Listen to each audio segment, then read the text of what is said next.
Hi everyone, it's Ardith, and today I'm excited to be part of the Scrap and Stamp Stamp Out Cancer blog hop. Make sure you check out my blog for all the details. I went to my Pinterest board for some inspiration, and I found a tall floral panel I had pinned ages ago. It's included in my blog post if you're interested.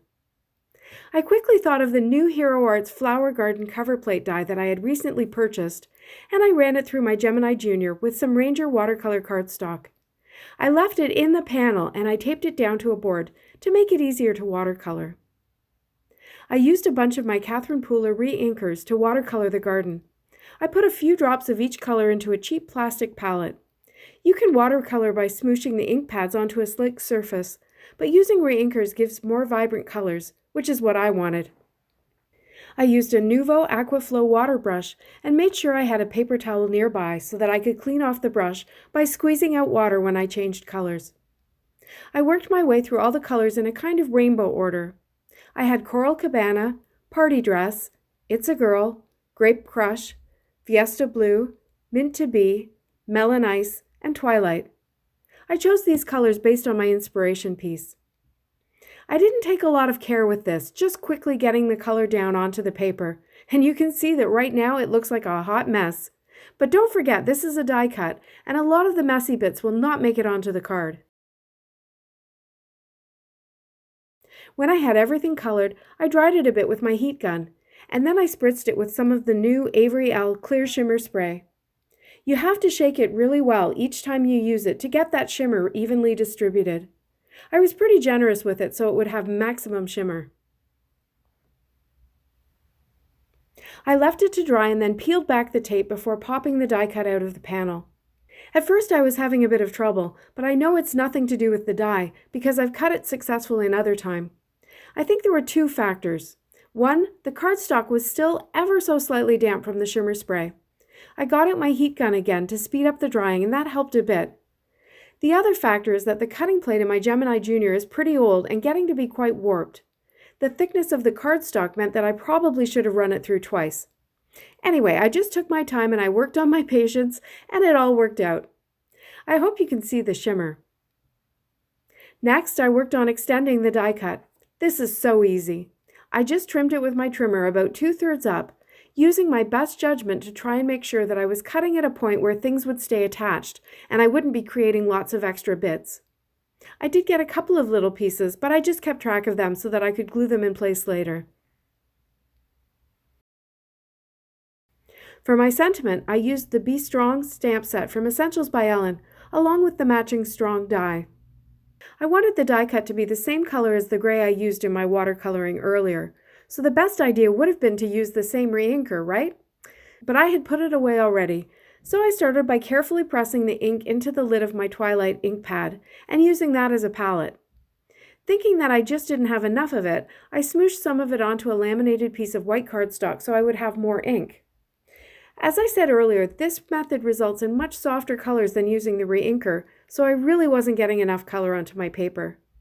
Knowing that Blackjack is a darker version of the gray, I got that out and smooshed it down as well, and this time I got a bit more color. Even so, I dried it and added another layer before I was finally happy with the color. Really, it would have been easier for me to get up and get the Reinker, but let's just pretend that I had planned to show you the difference between these two methods, okay? Once I had the color I wanted, I made sure the panel was dry, and then ran it through my Gemini Junior with the strong die.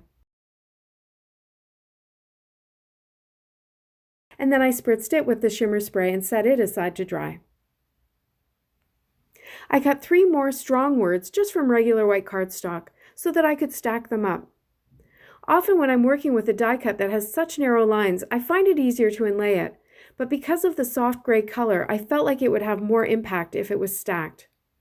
I used my Nuvo Deluxe adhesive to put tiny drops of glue on each die cut. I am loving this glue. I don't do anything special with it, besides making sure that the cap is on tightly when I'm finished with it, and I've never had it clog on me. I find it easy to get tiny dots even on this narrow die cut, although some of it's still squished out. I'll show you a good fix for that in a minute. I put an acrylic block on as I stacked them all up to hold them in place as the glue set, but I didn't leave them too long because I didn't want them sticking to the paper underneath. So here's the tip. No matter how tiny I got my drops of glue, they squeezed out a bit because of how narrow the die cut is.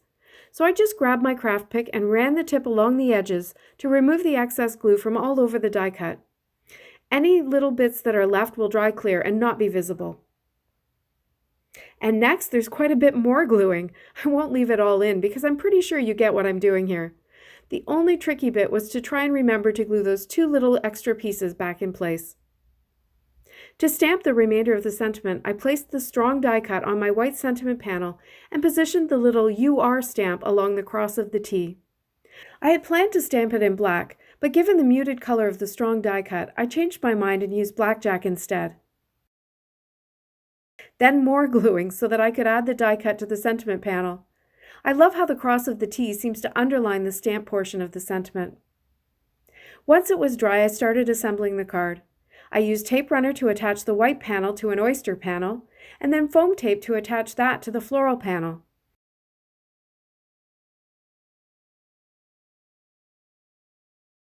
And then tape runner to attach that to the card base. I'm sorry about the quality of the video here. I'm not sure what's happening, but no, it's not you, it's me. As a final finishing touch, I got out my Indigo Eclipse Nouveau Dream Drops and I added them to all the flower centers. This is a nice neutral, and as it dried, it took on the color of the flowers underneath. I also added 3 tiny dots to look like pearls on the sentiment panel. And that's it. Here's a close-up of the die cut. See how clean it is with no excess glue. And then the shimmer on the flowers. This is such an easy way to get more out of a die and to make a nice tall card that would be perfect in a situation where you have lots of people who want to sign a card going to a coworker or a friend who needs some encouragement, or for one person with a lot to say. If you enjoyed this video, please give it a thumbs up below and subscribe to my channel for more inspiration. Product links are below in the description and also on my blog. Thanks so much for watching. See you next time.